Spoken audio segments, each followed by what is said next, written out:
2024च्या सप्टेंबर-ऑक्टोबर महिन्यापासून आपलं मार्केट पडायला सुरुवात झाली.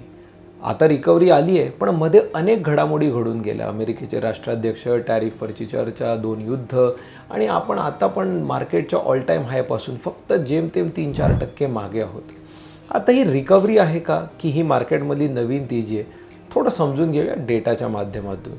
घडामोडी जरी बाजूला ठेवल्या तरी एक गोष्ट आपल्या लक्षात येईल की मार्केट पडलेलं कारण डॉलर इंडेक्समध्ये वाढ झालेली. डॉलर इंडेक्स काय असते हे आपण समजून घेऊया. अमेरिकेची करन्सी किंवा डॉलर ह्या चलनाचं मूल्य किंवा त्याची ताकद इतर देशांच्या चलनाच्या रिलेटिव्हली किती आहे, तुलनेमध्ये किती आहे.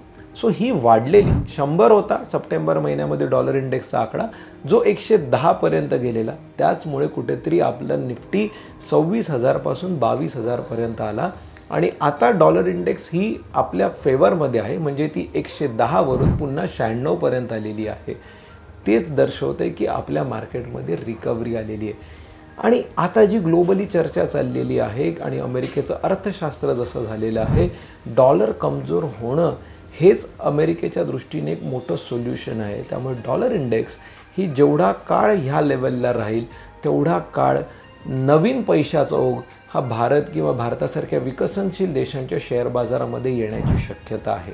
त्यामुळे कदाचित ही एका नवीन तेजीची नांदी असू शकते.